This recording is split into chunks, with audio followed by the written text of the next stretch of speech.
নমস্কার, আমি অ্যাস্ট্রোলজার শ্রী সাই সুভাষ বলছি। সামনে হনুমান জয়ন্তী, কি করবেন বলবো এই ভিডিওতে।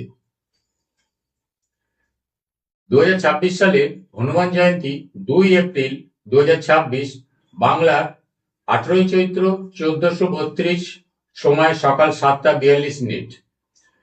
হিন্দু ধর্মের নিয়ম অনুযায়ী যেহেতু 2 এপ্রিল ভোরে তিথি থাকছে, তাই এই দিনটি হনুমান জয়ন্তী হিসাবে পালন করা হবে।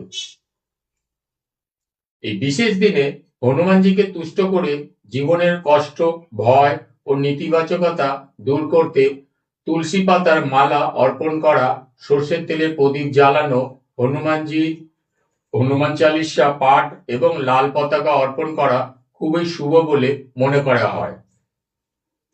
হনুমান জয়ন্তী 2026 সালের বিশেষ টোটকা।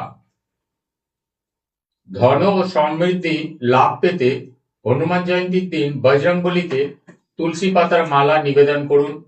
বিশ্বাস করা হয় এতে জীবনের সুখ ও সমৃদ্ধি আসে। স্বাস্থ্য রক্ষার উপায়। পূজার সময় হনুমানজিকে যে তুলসী পাতা অর্পণ করা হয়েছে, পূজার শেষে সেই পাতা প্রসাদ হিসেবে গ্রহণ করলে ভালো স্বাস্থ্য বজায় থাকে। ভয় ও নেতিবাচকতা দূর করতে হনুমানজির প্রিয় লাল চন্দন ও সিঁদুর অর্পণ করুন। এছাড়া হনুমান চালিসা 11 বার 21 বার পাঠ করলে মনের জোর বাড়ে এবং মানসিক চাপ দূর হয়।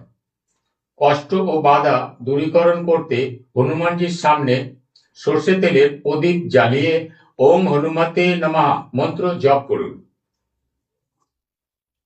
শত্রু ও সংকট নাশ করতে হনুমানজিকে লাল রঙের পতাকা অর্পণ করুন।